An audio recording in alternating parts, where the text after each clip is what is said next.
Good evening. I'm Mayor Phil Sapelli from Agawam, and I'd like to welcome you to our Pioneer Valley Planning Commission program, which is going to be addressing stormwater issues. Through the efforts of Pioneer Valley Planning Commission, we were able to get a MVP grant to assist Agawam with addressing our stormwater needs. Some of those needs are cleaning catch basins on a regular basis, sweeping streets also on a regular basis, so that we can protect our environment, protect our streams and rivers from having contaminants get to those waterways. We are very pleased that you could join us here this evening, and we hope that you will be educated through this program and learn a lot more about how our environment is important and how doing some of these simple things can help protect our environment. I hope you enjoy the program. Thank you.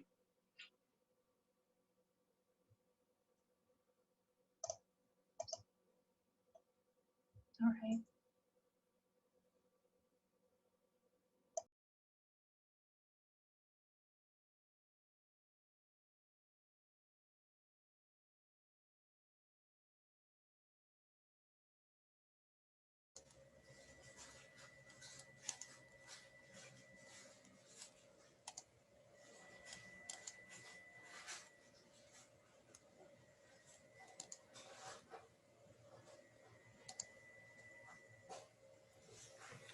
Well, thanks to the mayor for his lovely welcome. And thank you for coming this evening to our program, Resilient Agawam, Adapting to the New Normal. This is part of a day-long event that we've called Earth Expo. There's been activities at the schools all day long. And we wanted to do this evening program to tell you about another part of the project that we're doing here in Agawam.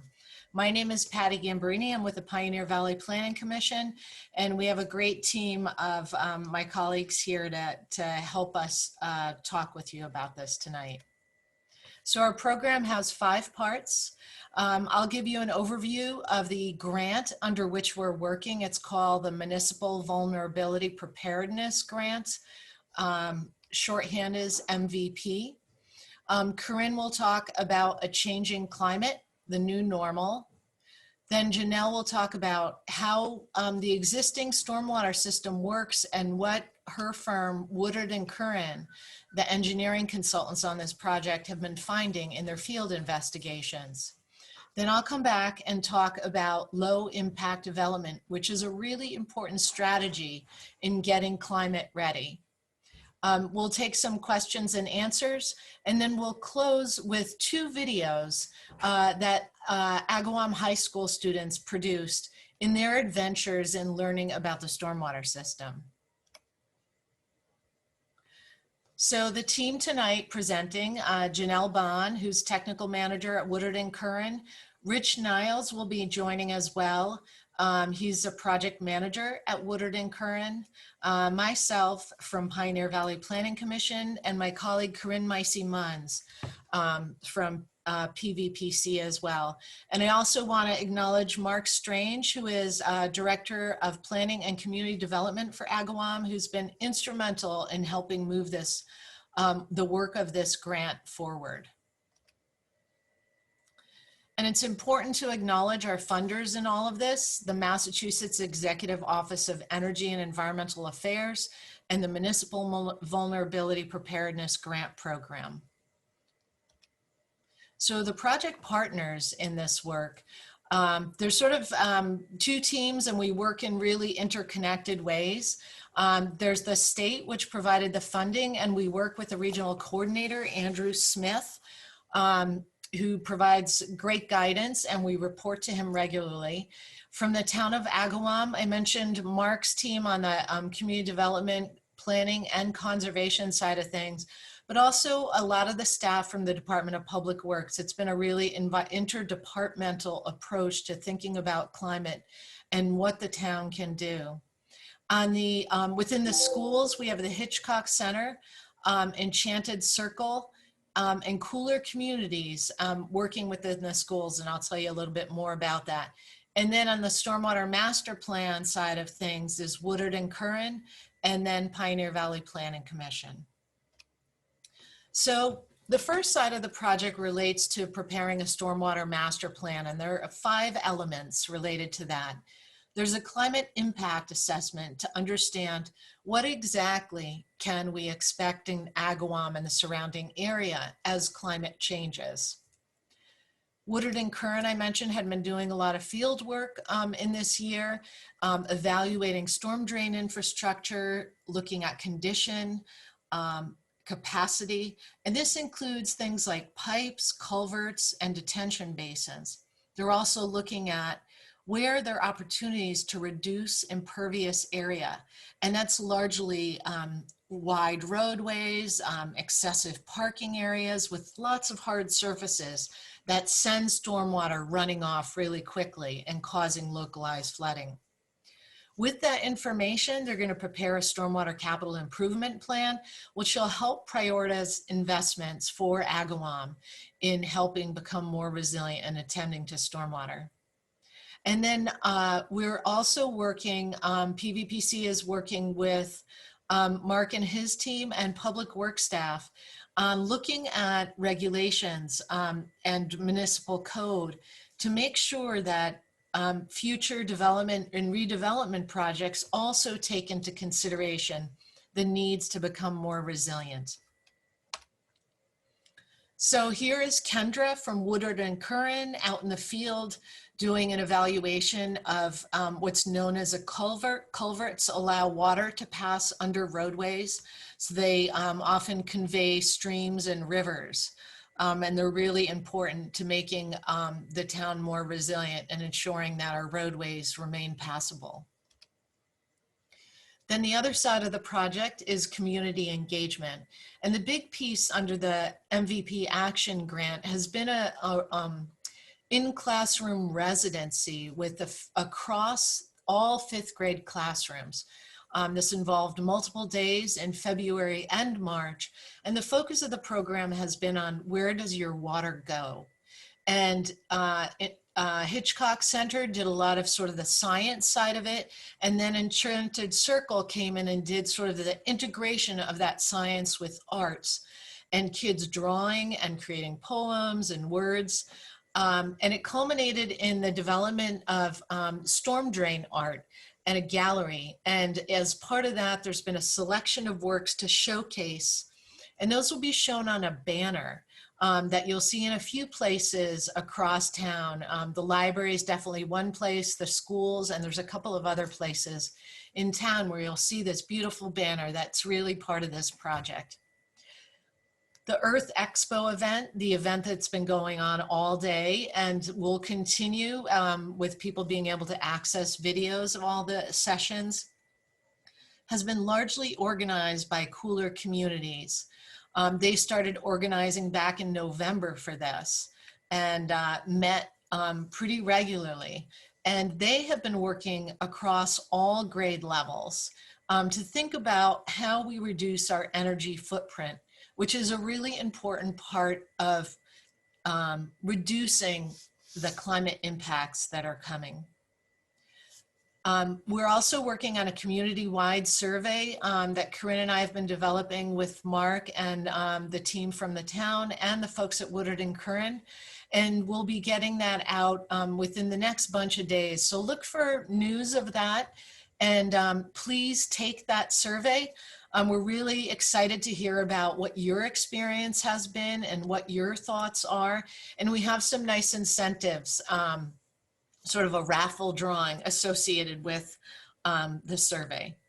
And as part of this work, there were also a couple of videos that the high school students did. And Corinne worked with the principal and the students to do that video in advance of that classroom work in the 5th grade. So the 5th graders saw that at the beginning of their program and really learned from the older kids at the high school about their learning adventure about stormwater in town. So it was a nice integration of the upper grade levels with the 5th grade. And this I wanted to show you is one of the storm drain art productions that one of the kids did. You otter take care of our water. And you can see an otter here drawing with a storm drain right here on its belly, and how important it is to think about our stormwater because it does impact creatures like otters. So with that, I'll turn it over to Corinne.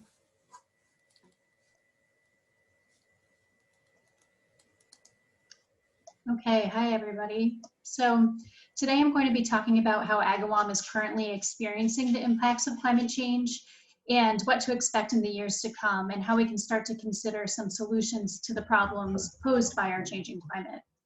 Next slide, Patty. So I want to point out that the scenarios of how emissions change in the future become vastly different as we look out further towards the ends of the century. The Intergovernmental Panel on Climate Change, or the IPCC, considers a range of scenarios from extremes of approximately 3.6 degrees Fahrenheit to between 7 degrees Fahrenheit, where RCP stands for Representative Concentration Pathways, essentially defined by their measure of human emissions from greenhouse gas emissions from all sources. So the variability tells us that greenhouse gas mitigation, as in mitigating our current contributions to greenhouse gases, is really important to help shape a less disastrous future. And just to help you read this graph, the red line, as you can see, is the RCP 8.5. So that's sort of the highest emission scenario. And then the blue line is the lowest emission scenario, with the gray sort of being, the gray and the orange sort of being the middle lines. So you can, and the 2016 estimate is where we were already emitting at about that year. So in this presentation, I'll be largely talking about trends that we have already experienced, so not future climate trends, but trends that we have already noticed as occurring. And where I do discuss future scenarios, you will be seeing some graphs that show variability based on emissions models, so nothing is set in stone yet. The key point to take away here is that addressing climate change is two-pronged. The first prong being reducing emissions to mitigate the amount of climate change we will experience. We're going to experience climate change already happening. It's the amount that we can change. And then the second prong is adapting to the climate impacts that we will experience and that we know are coming. So most of what we're going to be talking about today is that adaptation, but it's important to keep in mind that we're still at the point where we need to be controlling our emissions as well. So most of this presentation will be to address strategies for adaptation to become more resilient no matter what comes our way. Next slide. So what have we already started to experience? The globe is getting hotter, with our country's average air temperature having risen by about 2.5 degrees Fahrenheit in the last 50 years between 1970 and 2020. Next slide. The 10 hottest years in global record have all occurred since 2005, and the top 5 hottest years have occurred since 2015. So it's not just our country, globally we're getting hotter. Next slide. The trend isn't just global or even countrywide though. Springfield, which you'll see referred to several times throughout the course of my portion of this presentation, because it's of course our major metropolitan area, so has been studied a lot as compared to pinpoints in our smaller towns. So Springfield, the nearest metro area to Agawam, has been tracked by the reporting group Climate Central to have been warmed by over 2 degrees Fahrenheit since 1970 as well. Next slide. Intuitively, this means that we're experiencing more hot days. Traditionally, the Connecticut River Basin in Massachusetts, which includes Agawam, and I just want to point out on this slide, it says annual days with maximum temperature above 90 degrees Fahrenheit, and then it says Connecticut. That's the Connecticut River Basin, it's not Connecticut State. So Agawam sits in the Connecticut River watershed, so this is the watershed that is relevant for Agawam. So intuitively, you know, a warming globe, a warming country, a warming state means that we're experiencing more hot days. Traditionally, the Connecticut River Basin in Massachusetts, which includes Agawam, has experienced a baseline of 6 days per year with maximum temperatures over 90 degrees Fahrenheit. But by the end of the century, with a low emission scenario, we can expect that to look more like 21 days or that's over doubling, that's more than tripling. And then with a high emission scenario, it could be more like 82 days. So that's over a 10-fold increase. Next slide. We're also experiencing less extreme cold. So not only is it getting warmer, we're having fewer of those very, very cold temperatures registering throughout the year. With Springfield's lowest cold temperature each year trending higher, with an increase in the average by nearly 5 degrees Fahrenheit since 1970. Next slide. And it's not just extreme temperatures of the extreme cold and the extreme heat above 90 degrees, but the average winter temperature, so just what we experience on average, as a whole has risen by over 4 degrees Fahrenheit in the Springfield region during the same time period. Next slide. In fact, winter as a whole in Massachusetts is the fastest warming season. It's warming far faster than any other season. As you can see on this graph, winter is the blue line on top there. Warmer winters mean that more precipitation will fall as rain and or ice, and then also turn into ice as it pools on the cold winter ground, as opposed to falling as snow, which has a lot of implications for us. Shorter cold snaps that traditionally have killed pests like ticks and mosquitoes. So the cold snaps that have traditionally killed pests like ticks and mosquitoes are going to be shorter, so they're going to have less of that killing effect. And there's also going to be fewer chill days for crops that rely on cold weather, such as fruit crops, apples and pears, etc. And less snow also means less insulation on the ground, so more of our pipes bursting. Next slide, Patty. So that's what we can expect from climate change, or what we've already started to see, and a little bit of what we can expect to come in the future. So what does that mean about the local impacts of global warming and climate change in Agawam? Next slide, okay. So one of the things it means is that we're having more intense rain events. A half-inch of rain is considered to be a moderate amount of rain in one event, whereas a 1-inch rain event is considered to be intense rain. And as you can see on this chart, we're having more days with moderate to heavy rain events in the Springfield area. Next slide. With the frequency of heavy precipitation increasing across most of the country, in addition to Massachusetts and locally here in the Connecticut River Basin, it also follows that we're going to have an increase in flooding events as well. So that includes urban and localized flooding, which occurs mostly in heavily developed areas, such as in the upper left-hand photo there with that's the Feeding Hills neighborhood of Agawam, where a high concentration of impervious surfaces means that intense rainfall overwhelms the existing stormwater system and it doesn't have anywhere to go or to infiltrate. So it leads to large floods like that. And also stream and river flows will also swell more frequently during and after intense rain events, leading to flooding and erosion along river and stream banks. The bottom left photo here shows a failing levee sheet pile along the Restfield River in Agawam after Hurricane Irene, which led to bank erosion. And the photo on the right shows erosion, I think along the North Street culvert, which was likely due to the fact that the culvert is undersized and less than great repair. So it was overwhelmed by that stream as well. Next slide. So not only are we feeling wetter, we're also feeling hotter. Several factors contribute to extreme heat, and important among those is development and land use, which greatly influence the temperature of cities, making urbanized areas higher than those of surrounding country and suburban areas. And that phenomenon is known as the urban heat island effect, or UHI, for urban heat island. Urban heat islands are actually responsible for more of the temperature increase in US cities than climate change itself. But of course, climate change is making urban heat islands even hotter and making them more intense. Next slide, Patty. And I'll just say that that's true.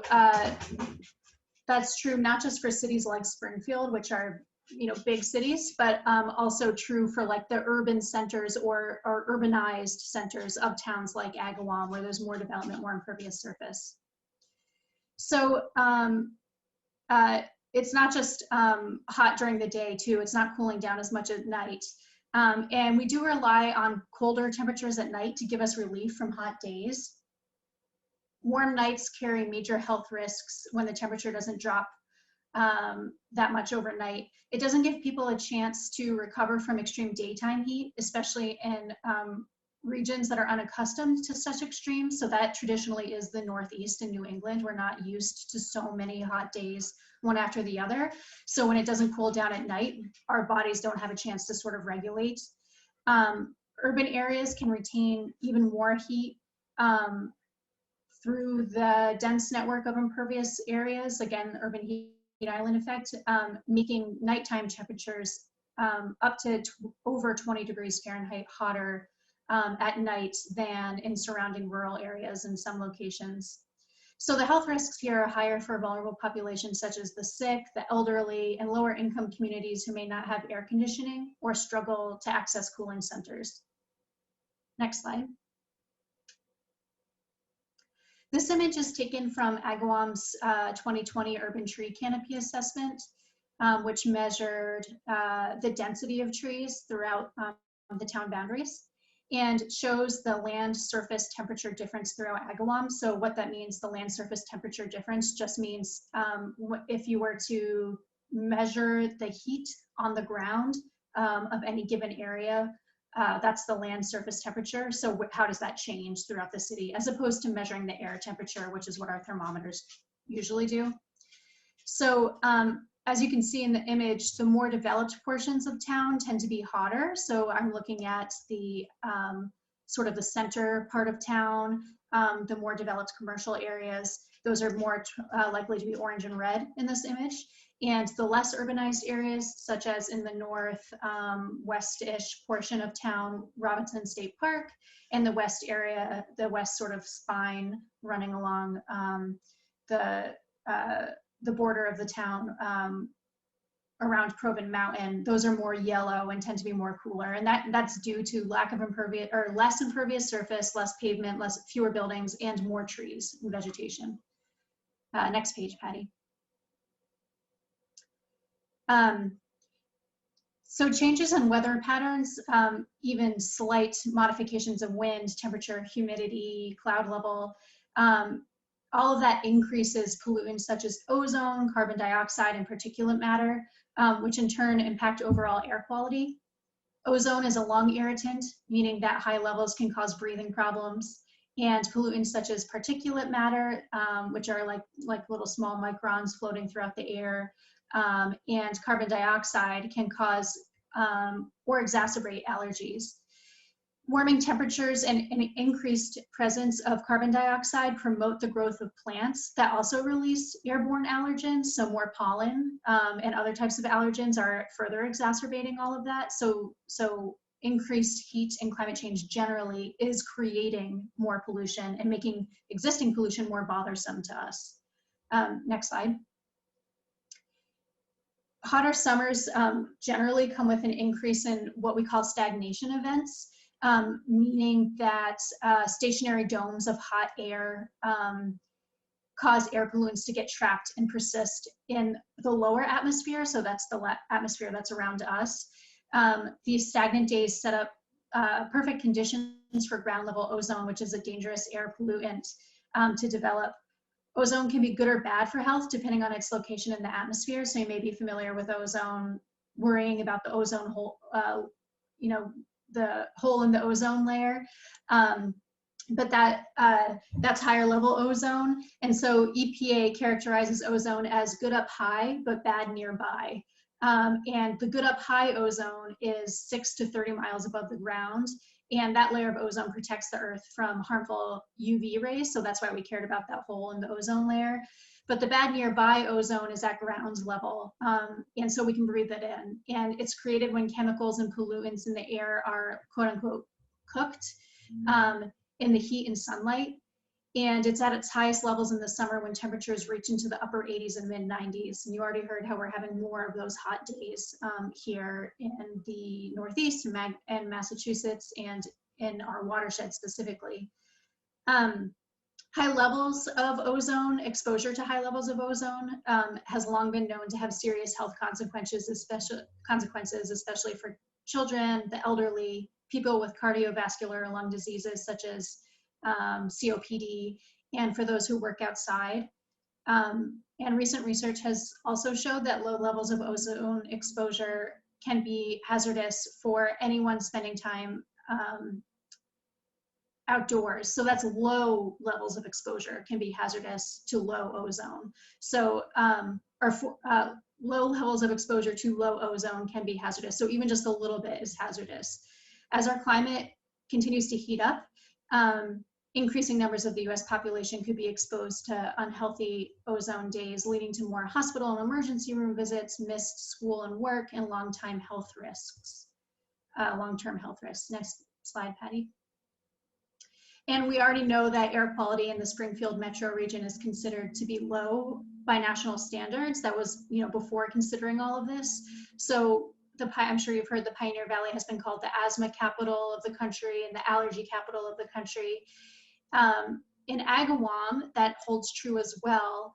The upper right graphic shows the annual average particulate matter in Agawam, and you can see it's squarely orange all across town, and that means that it's rated as unhealthy for sensitive groups, meaning those with the pre-existing health conditions we spoke about before, such as asthma or COPD, and for seniors and young children. So air quality in Agawam already not great, getting worse. Next slide. So what can we do to adapt to the new and worsening conditions? Next slide.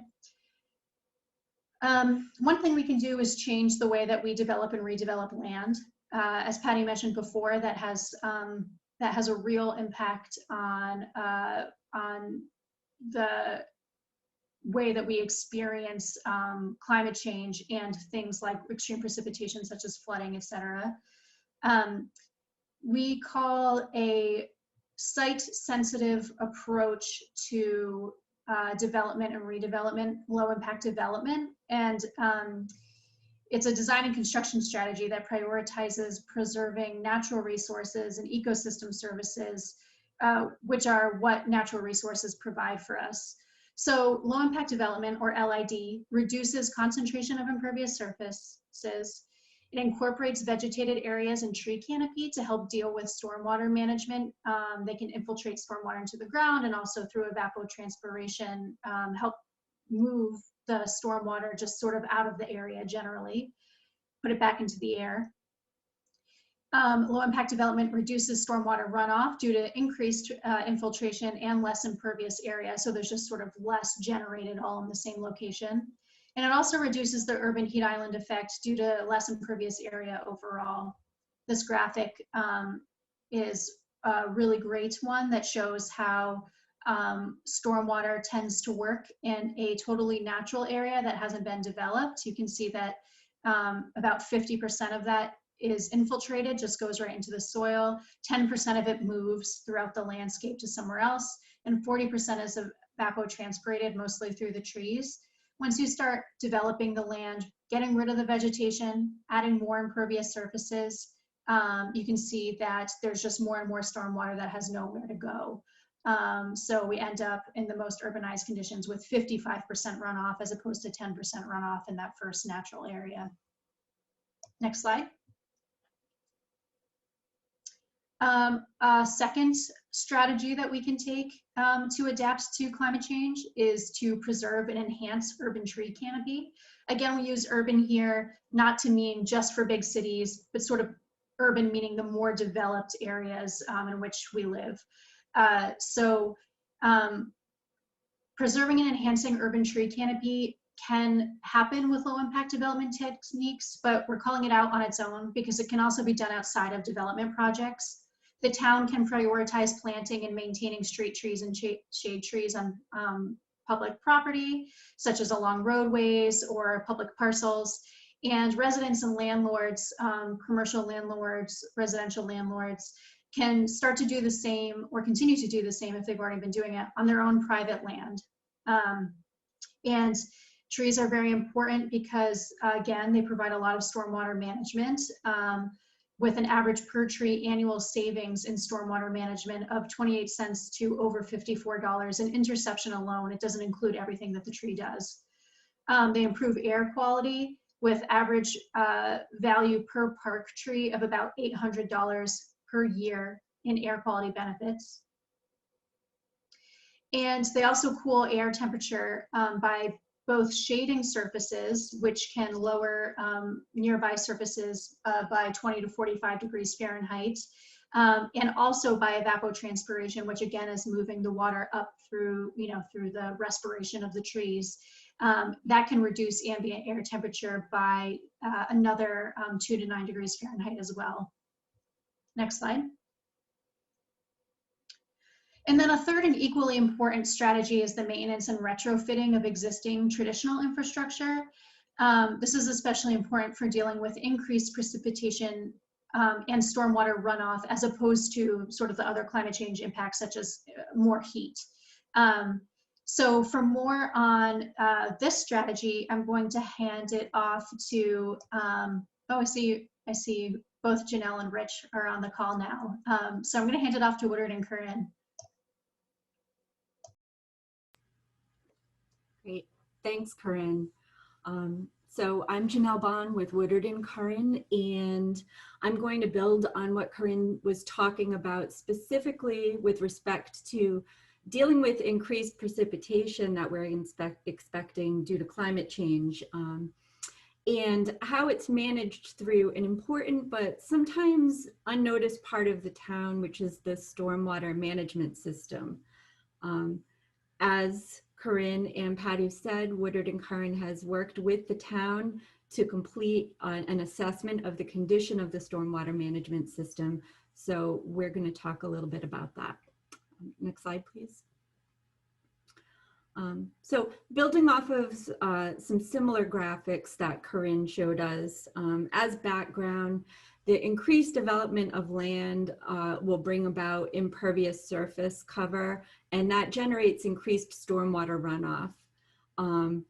The increased development is primarily what drives stormwater management needs. And Patty, if you could advance this, there's some graphics. So on the left side, you can see in a relatively unbuilt environment, when stormwater lands on, when precipitation lands on the ground surface, you can expect about 50% infiltration, versus in a built environment, you can expect somewhere around 15% infiltration. Could you advance again? About 10% of the stormwater will run off in an unbuilt environment versus almost over half in a built environment. And for perspective, when 1 inch of precipitation falls on 1 acre of land, it generates about 27,000 gallons of water that needs to go somewhere. Next slide, please. And where it goes is a series of structures that are generally beneath the ground surface, largely, so they're unseen. So what this picture is showing is that there are separate utilities that are in the ground that are designed primarily, these two are stormwater and wastewater. So there's a series of structures that carry either your wastewater flow coming from, your toilets in your house, or separately in Agawam, there's other infrastructure that will collect and convey this stormwater runoff that's falling on impervious area and bring it through a series of pipes to a different location. And sometimes the big mystery is, where does the stormwater go? Does it just disappear? There's a perception that it will go to a sewage treatment plant, and that's not actually the case. Next slide, please. So here in this picture, you can see that when stormwater falls on a surface, it ultimately will make its way to a storm drain, and that could be on the side of a road. You'll see them in parking lots and other impervious areas like that.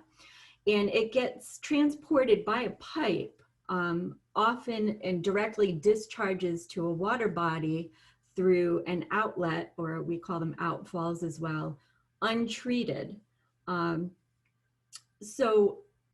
This has some implications in that it can degrade water quality, because if you think about all of the things that are falling on an impervious surface, if they get picked up with the rain and transported through a pipe and just come out into a lake, a river, a stream, they're untreated. And another function of stormwater systems is to reduce flooding in an area. So the condition of a stormwater system has a direct effect on whether or not there is flooding. If a catch basin is clogged, if the storm drain pipes are cracked, there can be issues with conveying the stormwater, and you can see street flooding, you can see stream erosion, and other things like that. So it's a really important part of infrastructure that sometimes doesn't get noticed as much as water infrastructure or sewer infrastructure. Next slide, please.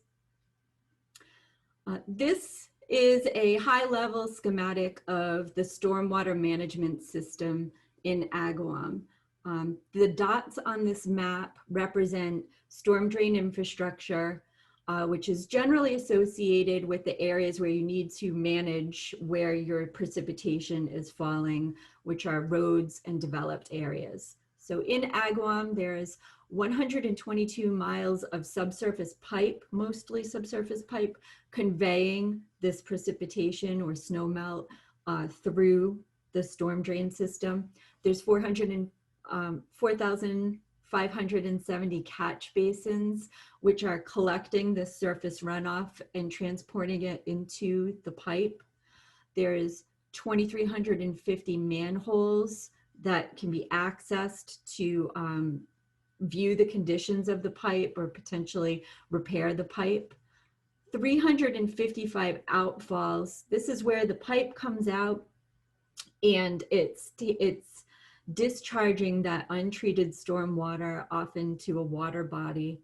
And then, as Patty touched upon, there's 3.2 miles of culverts, which are often designed to carry streams, rivers, or water bodies beneath roadways. So they serve an important function to alleviate flooding and also to support habitat for the organisms, animals that might have their habitat bisected otherwise. Next slide, please.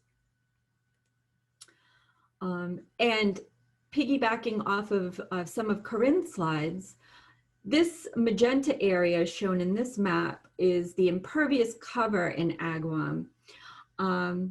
Precipitation, again, landing on this impervious area is mostly managed through the stormwater system. This is the northeast portion of Agawam. It's north of Route 57 and west of Main Street. The impervious cover, again, it can, and a lack of tree canopy can drive heat island effects. Development drives these factors. You can see the breakdown in acreage of impervious cover in Agawam in this slide. Next slide, please. But taking a look at the stormwater management system, there are opportunities to reduce impervious cover impacts and alleviate the generation of this stormwater runoff and let it infiltrate before it hits the land. So this is a schematic, a streetscape image at the bottom of Walnut Street in Extension. And it's a conceptual design that the town is working on to help reduce the impacts of impervious area by removing pavement increasing the green space, and increasing tree canopy to mitigate that stormwater and heat island effects. And if you look at the top two pictures, the top left picture is a traditional parking space that where pavement that's, you know, kind of unnecessary has been removed and replaced with a vegetated surface that allows for the infiltration of stormwater. Next slide, please. So an important part of the work that we did at Woodard and Curran is assessing the condition of the storm drain infrastructure. We looked at catch basins, the storm drainage pipes and outfalls, inspected about almost 4 miles of pipe in areas that were determined to be a priority for inspection, either maybe because there was a known issue there or because if there was a failure in that area, there would be larger consequences. Most of the structures are in good to fair condition. About 21 of the outfalls, about the 355 outfalls in the town, have some type of significant damage or deterioration. And another 116 outfalls require maintenance. So to give an example of that, on the bottom left picture, there's a storm drain pipe. It's got some cracks. You know, this could decrease functionality of the pipe over time, even eventually could lead to collapse if it got severe enough. So when we're talking about something with a damage, that would be an example. The pipe with about a third full of sediment, you know, when you're thinking about stormwater carrying all of this runoff from the surface, a lot of what's going to come with that is sediment, and if there's not sufficient velocity, it's going to stay in the pipe or it's going to clog the catch basin, and then ultimately outfall damage on the top right that occurs for a lot of different reasons. But here I think the main point is a lot of the structures are in good to fair condition, but there are some areas that require improvement or enhanced maintenance to prevent further deterioration or other issues that could lead to, like flooding. Next slide, please. Focusing on culverts, again, 148 culverts were assessed. About 35% are in fair condition and 25% are in good or very good condition. And that leaves about 40% that are in poor or very poor condition. If they're in very poor condition, they're at a high risk of failure. Next slide, please.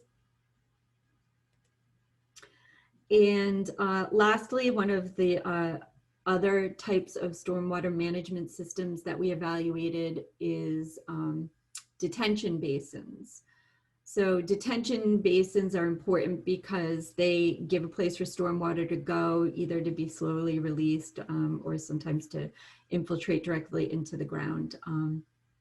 So of the 59 detention basins that were assessed, 30 require significant maintenance or rehabilitation. About 25 require general maintenance. So the photo on the left is a detention basin that's in good condition and requires minimal maintenance, where you can see the vegetation's healthy, but there's not an excessive amount. There's no trees growing in it. There's a place to store stormwater runoff. The detention basin on the right is an overgrown detention basin that requires some significant maintenance and possibly rehabilitation. We've identified retrofits, and by retrofits, I mean modifications to help improve the detention basins. And, you know, an example of that is enlarging a basin for increased flood storage, or, you know, even going in and providing other structural modifications to help the stormwater runoff be stored more efficiently within the detention basin. So next slide, please. And, you know, in summary, the town is actively and proactively managing their stormwater infrastructure. And that provides significant public benefits like reduced flooding and reduced transport of pollutants to water bodies. And they've identified through this assessment work additional needs to address. And they're mostly resulting from aging and failing infrastructure, stresses from increased precipitation, flooding, water quality, and habitat impacts, and operation and maintenance just to make sure that the stormwater structures are functioning in the way that they're designed. Next slide, please. So the next steps in our stormwater master plan that we're working on is to develop costs for needed improvements that were identified during our assessments, and then prioritizing projects as well.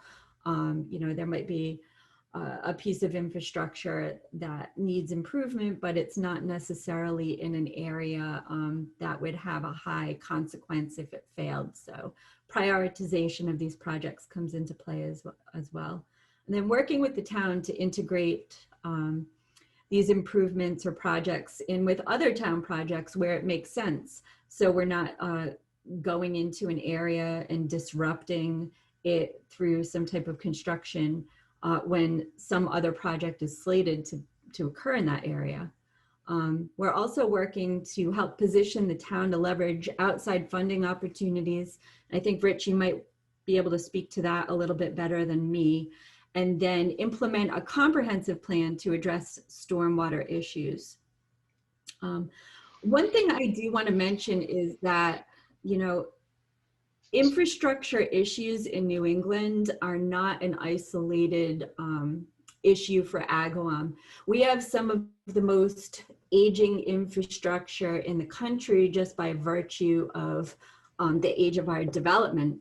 So the average infrastructure age across New England is around 90 years old versus the rest of the country is dealing with infrastructure that's around on average 40 years old. So this is really a New England-wide issue that a lot of communities are grappling with. And it's not necessarily specific to Agawam, but Agawam's taken these steps in some cases proactively to ensure that their stormwater management system remains functional and can accommodate future climate change issues that are being discussed here. Yeah, Janelle, I'd like to add to that since you mentioned me. In terms of leveraging outside funding opportunities, the work that the town is doing to develop this master plan and consider climate impacts, look at the future, look at the condition of existing systems, develop a strategy that is rolled into a master plan that we call, in many ways, a capital improvement plan, which outlines the highest priority projects, the cost of those projects, and a strategy to begin implementing projects, puts the town in a really good position to ask for money from outside agencies, because a lot of funding agencies at the state, federal level want to see that you've thought through your projects and that you have a comprehensive strategy and you've identified what are the most cost-effective projects to make the money go as far as possible. So this is an important step for the town to manage this infrastructure and to get into a more sustainable level of program management. Not many communities do this type of effort, and the town was able to take advantage of funding sources to do this planning activity. So, you know, we think it's going to put the town in a strong position to advance projects to address these needs. And I think that wraps up this section, Patty. Do you want to continue with next? Thank you, Rich and Janelle. So as Rich and Janelle talked about, you know, the infrastructure is really critical to managing storm flow, but so too is the combination of thinking differently. So, you know, those sort of what we call gray infrastructure strategies with the drains and pipes and culverts we're going to continue to need those, but maybe if we think about low impact development, we can reduce the size of some of those structures and reduce costs and try to use low impact development more. Corinne talked about low impact development briefly. I'm going to elaborate on this in a bigger way, as it's such an important strategy in getting climate ready, in adapting to those changes that are coming for both heat and rainfall. So low impact development is really a shift in thinking. How we've traditionally treated rainfall is, we're reactive with it, and we solve problems in a reactive way. The paramount element here is protecting property and piping and conveying, getting it away as quickly as possible. The shift involves thinking about rainfall as a resource and working with it proactively to prevent problems, because we know that that reactive approach has not been effective. It's created a lot of problems for us. And so in addition to protecting property, we're also trying to protect habitat, those stream systems with creatures, but also pollinators that help provide us food sources, and a whole host of other benefits we get from healthy habitats. And the key here is that we're thinking like a tree, we're thinking like a forest. How do we mimic natural processes and integrate rainwater management with land use? So there are really two parts to this. And one is really about process. How do we plan for development or redevelopment of a site?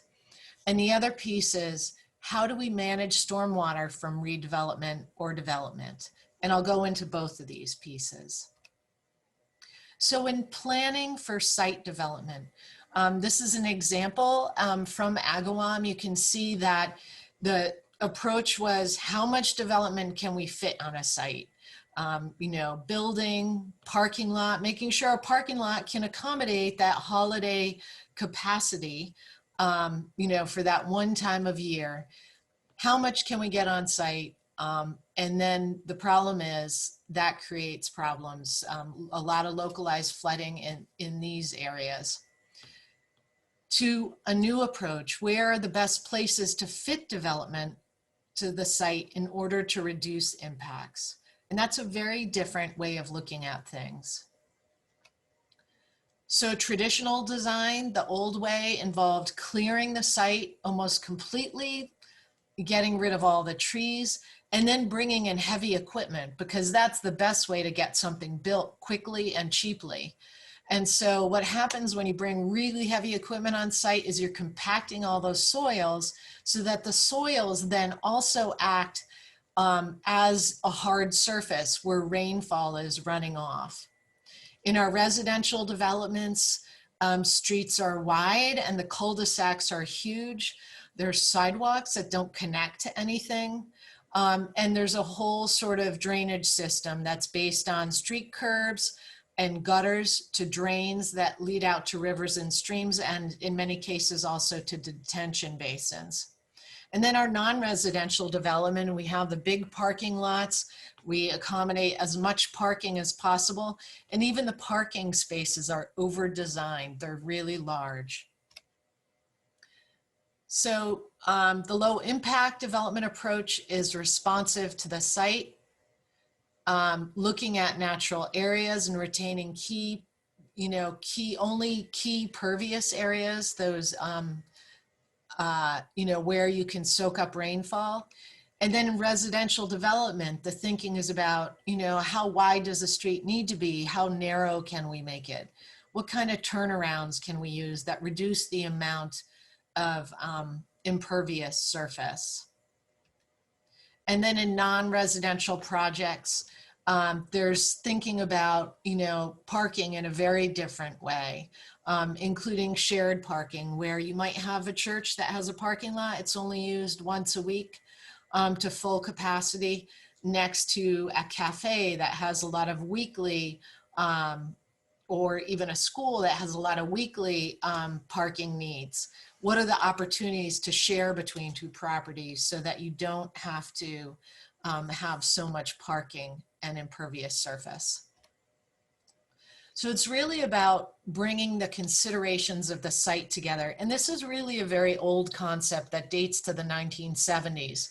But like all good things, it takes time, right? So it's looking at topography, soils, hydrology, vegetation and habitat, surrounding land uses, zoning, what are the best ways to access the site? Where do you tie into utilities? And so you come up with a site analysis that makes a lot more sense about what you're going to put there and what you're going to protect. So in working with Mark and his team and public works folks, we're talking about a low impact development checklist.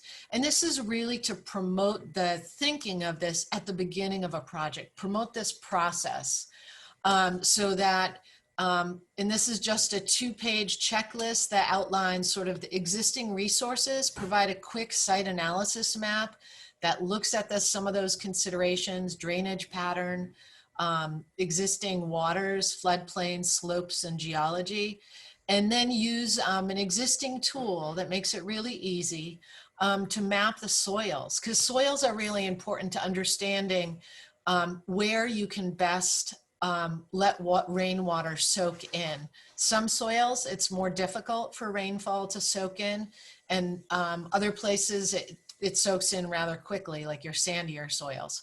So really understanding soils is so important to understanding where it makes sense to put things and then preserve.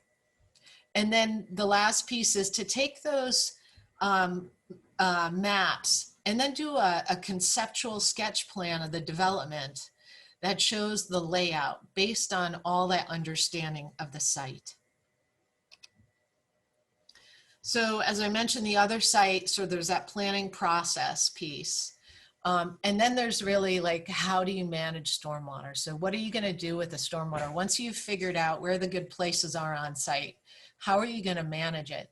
So this moves from the old way of thinking, how do we move it as quickly away as possible, conveying it off-site, to, based on our analysis of the site, what is the best way to capture and manage rainfall where it falls?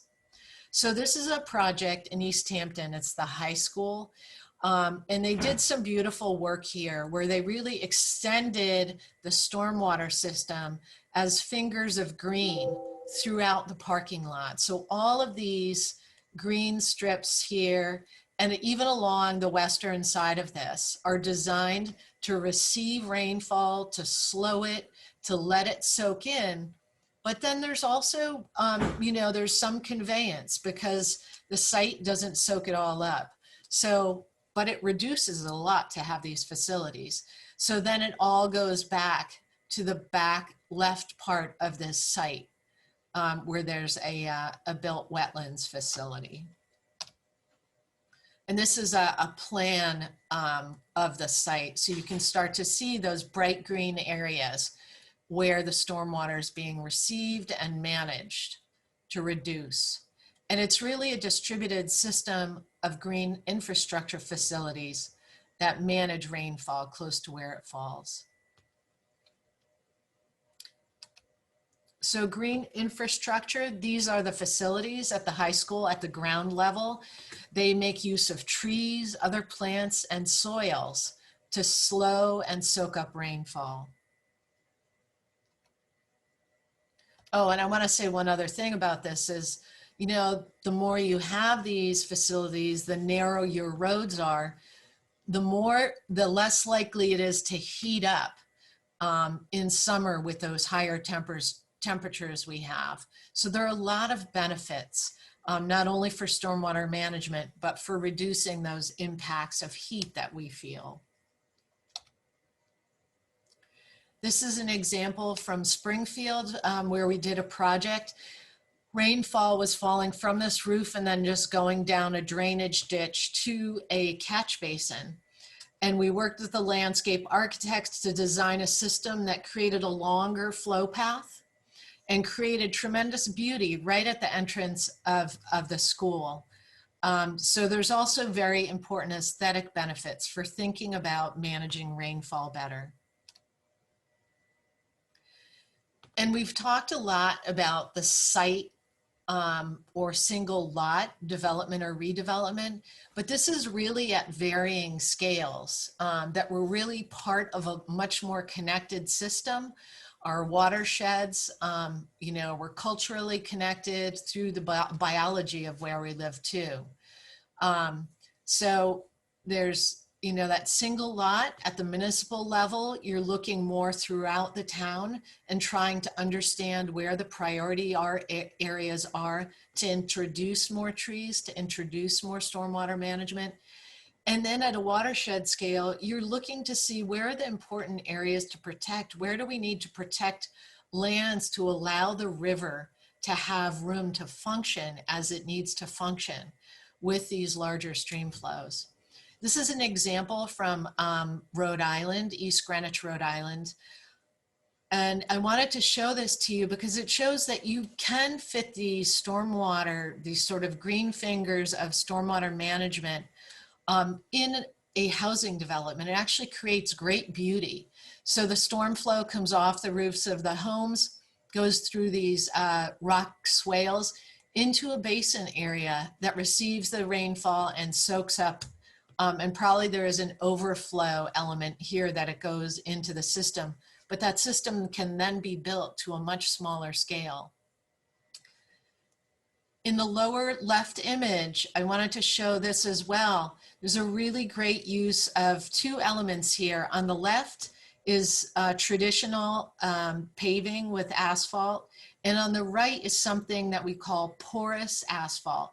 And that has pore space. It's really a great combination of uses here because porous is a little more sensitive to heavy vehicles like trucks and turning. But for parking spaces, it's great. And what it does is it allows rainfall to soak in. So while it's not using trees and plants, we include this in our discussion or as sort of in that library of practice that we call green infrastructure. This is from Kansas City. I was there a couple years ago for a conference, and this is an award-winning street where they took a block and they really did a retrofit here to reduce a lot of the paving. The street became narrower, and they introduced this whole planted basin. And you can see just how much more beautiful the place is because of it. There are these beautiful design details in the upper right. And then from the street in the lower right image, you can see that stormwater comes off the street, moves through these rock cobbles here, and then into the planted area. And I mentioned it did win a Great Neighborhoods Award. This is in their Arts District in Kansas City. And if you're ever there, it's really worth visiting.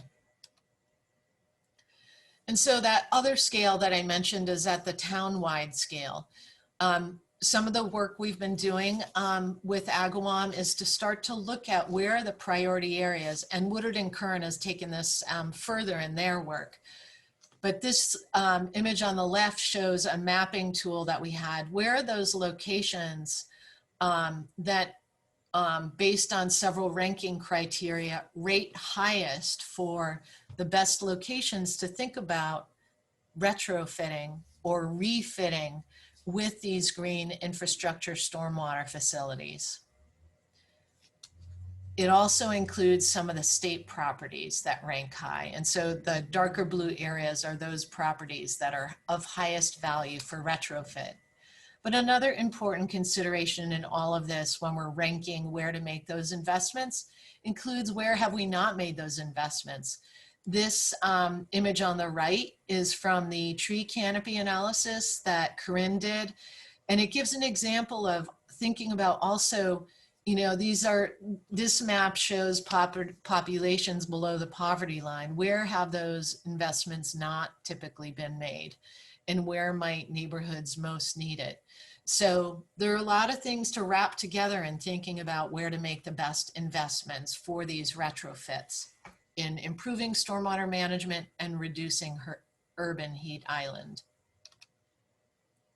So there's a lot of benefits for thinking this way, this low impact development approach. You're absorbing and mitigating flood flows. You're storing carbon in the plants and soils that are in these facilities. You're cooling urban areas from summer heat. You're reducing risks to your other infrastructure because those flows aren't so huge. You're protecting water quality in our rivers and streams and groundwater in communities that rely on groundwater for drinking supply. And you're ensuring local sources of food because all of this helps with pollinators that are so essential to providing our food. And the benefits are to both people and biodiversity. It's a more integrated, holistic way of thinking about how we develop the land. So we wanted to allow an opportunity for questions. I don't know if our representative from 22 News has any questions he or she wants to ask at this point. And if not, we'll go on to the videos that the high school students did, and we will close with those videos. So.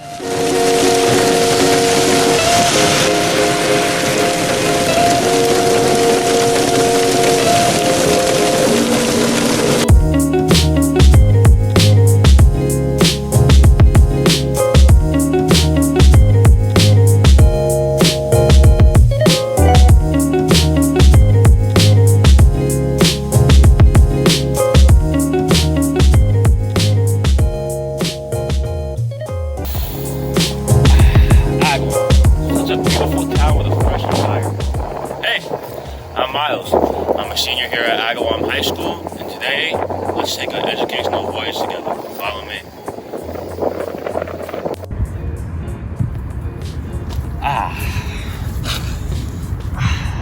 This is grass, you know, green, soft, great part of nature. But you know, when it rains, the grass soaks up the water.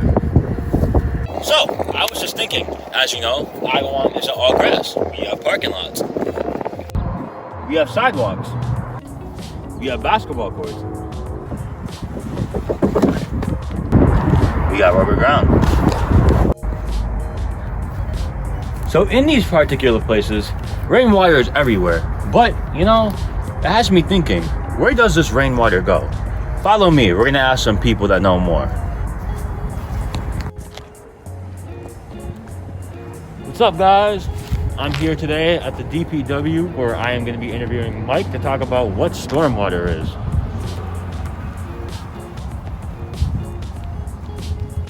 Hi, I'm Miles. Nice to meet you. Nice to meet you too.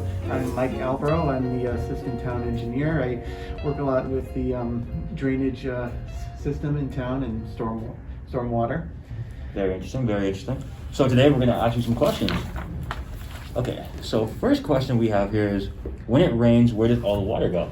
Well, when stormwater is, after it gets collected into catch basins, pipes underneath the ground take it to water bodies all over town, like streams, lakes, rivers. That's where it ultimately ends up. Okay. Now, what is stormwater and how does it affect the environment? Well, stormwater is when it rains, the ground that hits when it rains, the water that hits the ground is called runoff. Mm-hmm. And that's the water that's not absorbed by the grass. Mm-hmm. And how it affects the environment is that all the water that doesn't get absorbed, it can pick up a lot of pollutants from other surfaces, like oils from leaking cars, mm-hmm. trash, pet waste, and all of that gets carried into our waters and can pollute fish, plants, animals, and even the people if they swim in it. How do you think we can avoid that? Well, one thing to do is to try to limit the pollutants, you know, not have leaky cars, pick up the trash, pick up pet waste to eliminate that. Mm-hmm. The other thing is that our stormwater system could use some vast improving to help collect all the runoff that gets generated. So what would happen if we didn't have a sewer system that we currently have? Well, if the stormwater system didn't work, or we didn't have it, the water wouldn't go anywhere. It would stay in the streets and the sidewalks, on all the paved surfaces, and we'd have large puddles everywhere, and eventually the water would get so high it would start flooding into people's homes.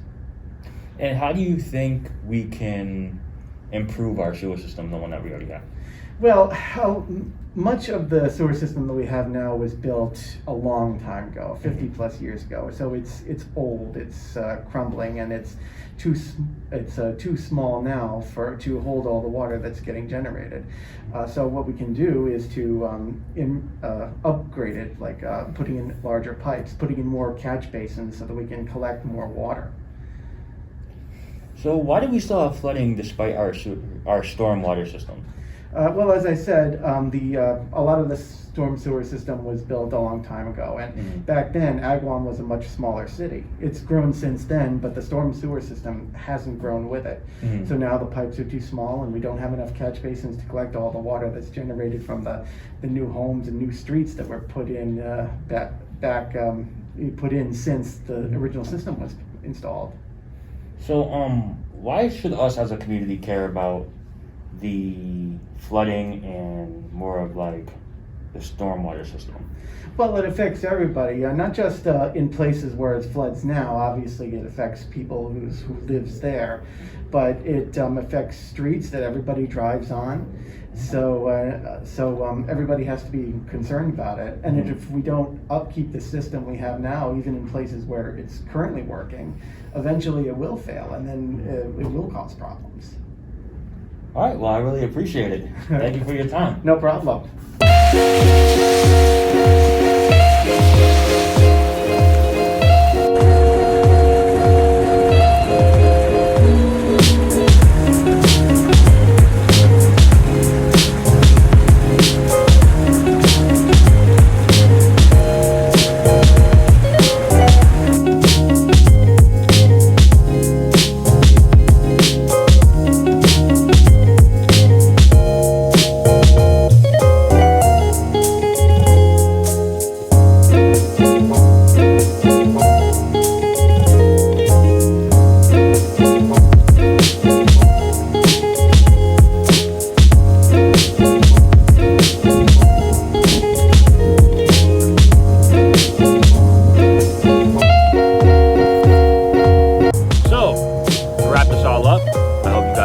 About climate change. Once again, I am Miles, and I really appreciate you coming on this educational voyage with me.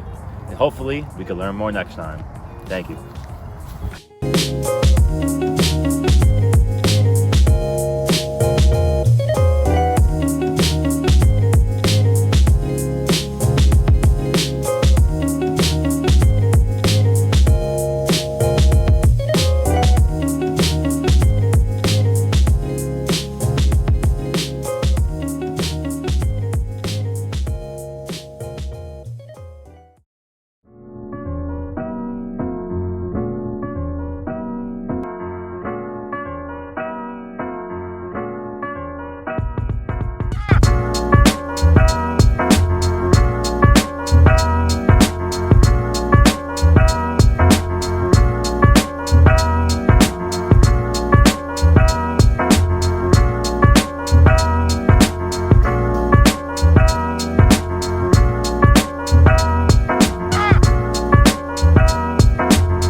About how much climate change is affecting our sewer system. So as we learned in our last video, this is the catch basin. Now they catch all the rainwater that comes in the parking lot to make sure the parking lot doesn't get flooded. But I want to know what happens when a bunch of leaves and other dirt and other objects get caught in there. So the DPW had just purchased a vac truck to help with these catch basins and all of the objects that are down there. But more specifically, let's go learn about them. What's up, guys? We're back here at the DPW where I'm going to interview Dave, where he's going to talk about the vac truck and how it helps with stormwater. Check it out. What's up? I'm Miles. Nice to meet you. Hi, I'm Dave. Nice to meet you. So I'm a student at Agawam High School, and I'm here to talk to you about this big piece of equipment. So tell us, Dave, how does this tool work? Well, this tool is called our Vector truck. It's a very nice new piece of machinery. It's about 40 feet long. We have a large tank in the back that gets the debris through the town, gets sucked up through this large hose, goes through the tube, and gets all the contaminants into that tank. And it helps clean the environment in our streets and most importantly, our catch basins. So how does this work specifically, and how long does it take to operate? Well, how this works specifically is we get to pull up on a catch basin, and once we get our safety procedures in check, we lower this hose in, we suck out the debris from the catch basins, whether it's water, sand, or trash, clean that up the best possible. It comes into our tank. Again, it's our holding tank. Yeah, this baby works.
By the tube,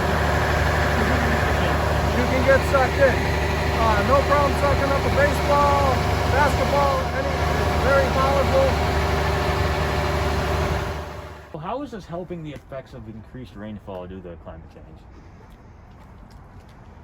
Well, the increased rainfall going into the drainage system, with this machine, we can produce a lot more clean catch basins than if you had to do it manually, and it allows the rainwater storm drains to flow, I guess, more than maybe it would have in the past, and dealing with the trash or any other debris that might be stuck in the catch basins. Okay. So in the future, but other than this, in addition to this, what will the town use to help with sewage water? With storm drain or? Oh, yeah, storm drain water. So, good question. Actually, great question. Mm-hmm. So, we have another piece of machinery that we utilize, our street sweeper. So, they kind of go hand in hand, where the street sweeper we use to, clean the edges by the curbing and whatnot. Again, sand, debris, trash. Well, that takes that away, and that allows this machine not to work so hard and fill up the catch basins. So, our street sweeper would be the next piece of equipment. So they work hand in hand very well. They do. Okay. Okay. Wow. So the DPW just purchased a vac truck to help with the stormwater. I hope you guys learned a lot about that. I really enjoyed learning about it. I think it's really cool. It's basically just a big vacuum, but it really helps. And I really hope you learned about it. Thank you.